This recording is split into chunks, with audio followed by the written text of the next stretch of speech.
Hello. Today I'll be showing you how important it is for our lungs to be healthy and how to protect them in a reliable way, for the dangers are manifold and, unfortunately, not always visible. It feels good, doesn't it? That fresh, clean air when we breathe in deeply. For us humans, lungs are critical for life. Our body requires the oxygen from the air we breathe to generate energy for each individual cell.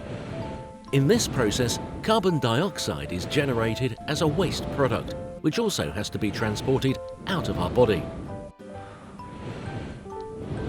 Every breath we take brings about half a litre of air containing oxygen through the windpipe and bronchial tubes into the air sacs, the so-called alveoli, in which the gas exchange takes place.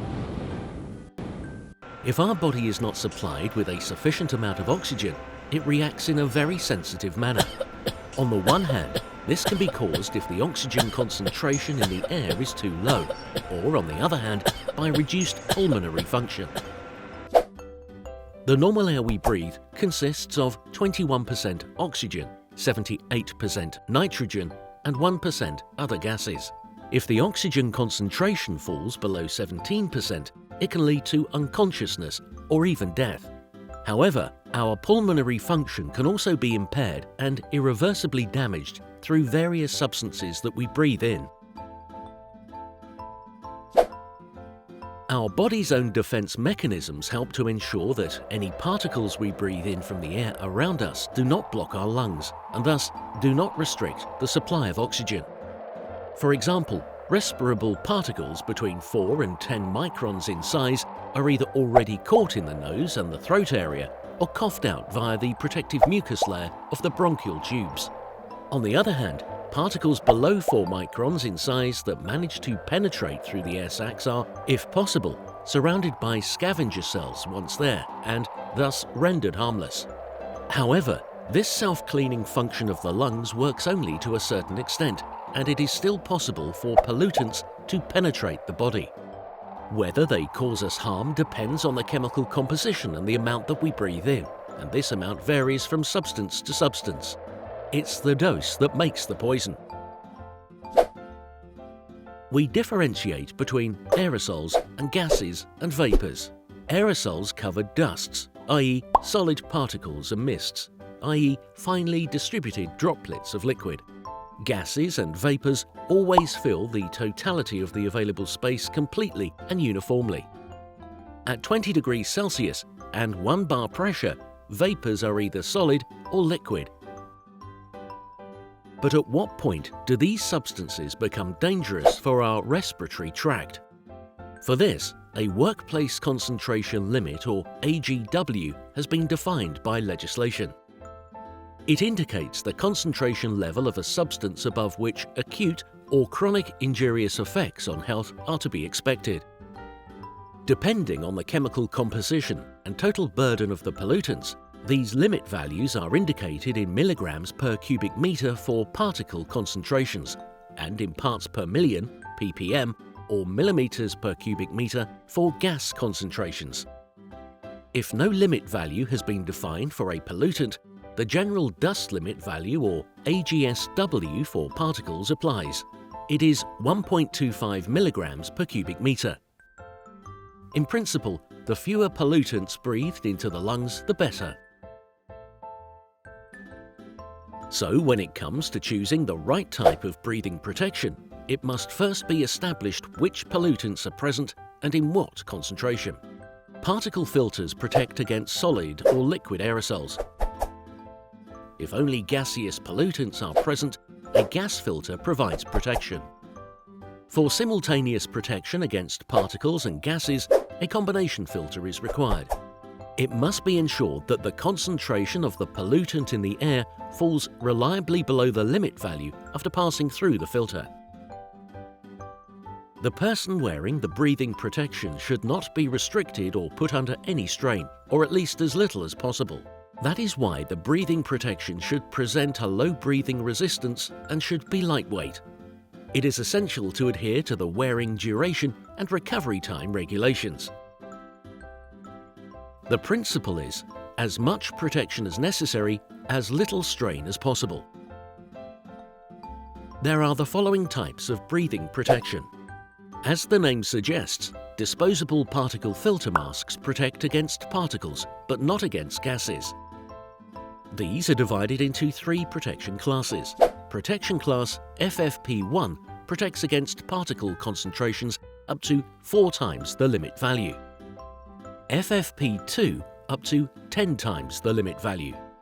And protection class FFP3 protects against particle concentrations up to 30 times the limit value. They come as foldable or pre-formed masks, both with or without exhalation valve. The exhalation valve has several advantages. Moisture can escape, there is no heat build-up in the mask, breathing resistance is lower, and wearing comfort is higher. In order to achieve the correct seal and hence the optimum protection, it is critically important to wear the particle filter mask correctly.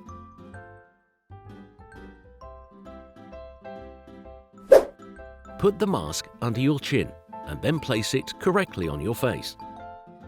Position the lower band on the neck and the upper band on the back of the head above the ears. Pull the headbands tight so as to achieve an optimum seal. Using both hands, fit the nose clip to the bridge of your nose. Check the mask seating for leak tightness.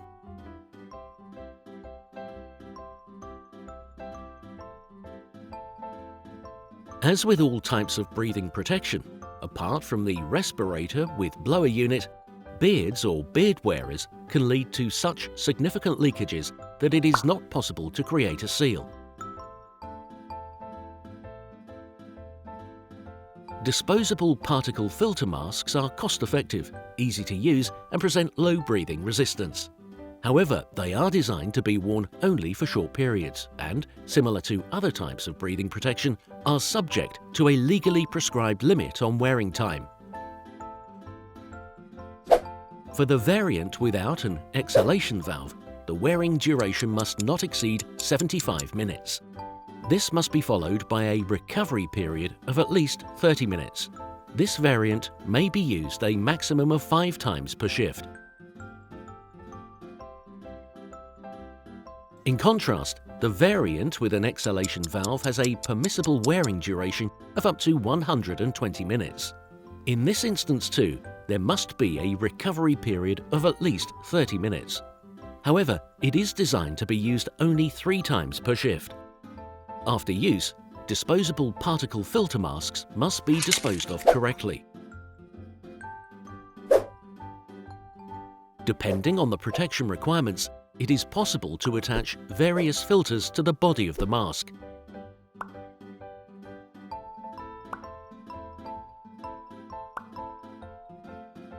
Which mask is required to provide sufficient protection depends on the concentration of the respective pollutant.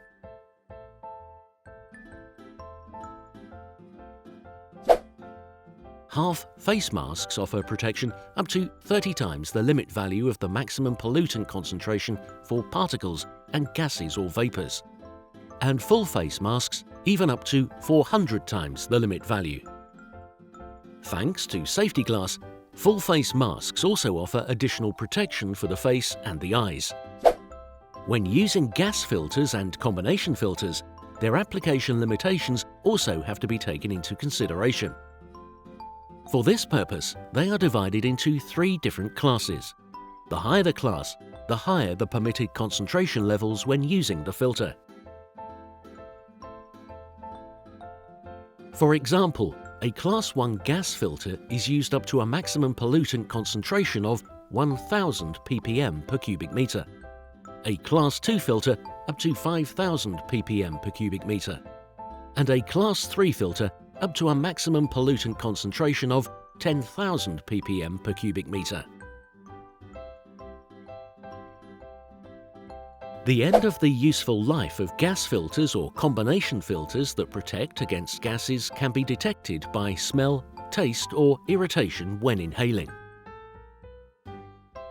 The filter change intervals should be determined so that no breakthrough occurs. AX filters for protection against organic gases and vapours should not be used for longer than one shift either. The saturation, and hence the end of the useful life of particle filters or combination filters, can be detected by increased resistance when breathing in. Particle filters used for protection against radioactive substances, spores, bacteria, viruses and proteolytic enzymes should be used only once, irrespective of the degree of saturation. An expiry date is usually printed on all filters or their packaging. However, after a maximum period of 6 months after opening the original package, the filters should not be used. To use them, grasp the lower retainer straps with both hands and hook them into each other on the neck. Place the mask over the mouth and nose. Pull the upper straps over your head. First, tighten the upper straps by pulling the ends to ensure secure and comfortable seating. Tighten the lower straps at the rear fastenings.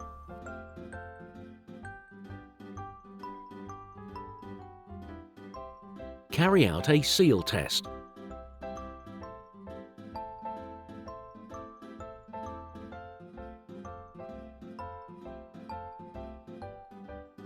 Pull the straps over your head and place the body of the mask in front of your face. Pull on all strap ends to ensure there is a good seal.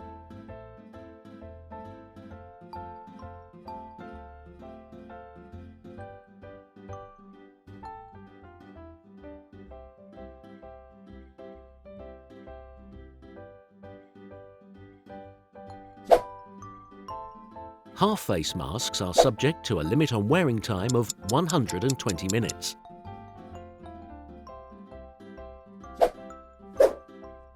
Full-face masks may be worn for a maximum period of 105 minutes. In both cases, a recovery period of 30 minutes must be complied with. 3 applications are permitted per shift. When worn for longer periods that exceed the limits on wearing time, breathing support systems are used. As in this case, the filtered ambient air is channeled through a blower into the mask. There is no additional strain through breathing resistance, which means there is no limit on wearing time.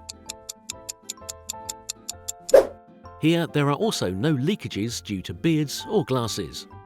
Up to what pollutant concentration a respirator with blower unit can be used with a certain headpiece is specified by the TH protection level, according to DIN EN 12941.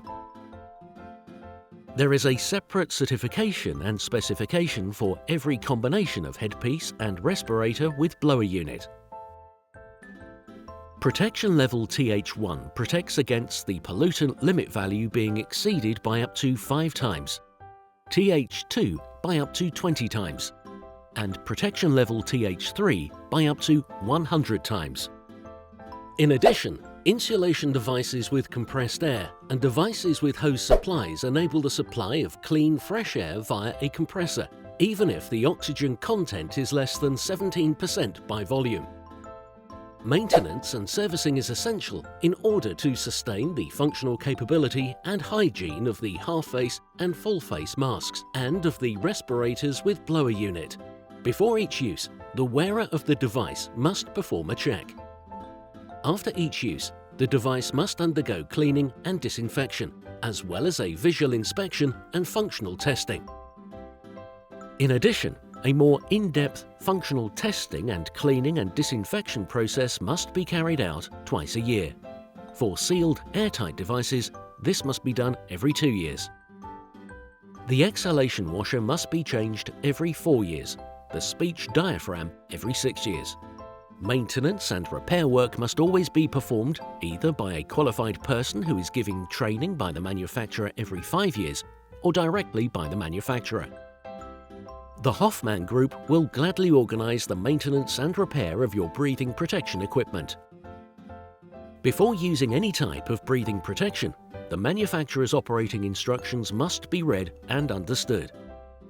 The statutory requirements applicable in Germany for the use of any type of breathing protection equipment are governed by DGUV Rule 112-190. So you see, breathing protection is a very important matter. Why not see for yourself and try out the various types of breathing protection now? If you have any further questions, your on-site instructor and indeed your Hoffmann specialist advisor are of course available for you at any time.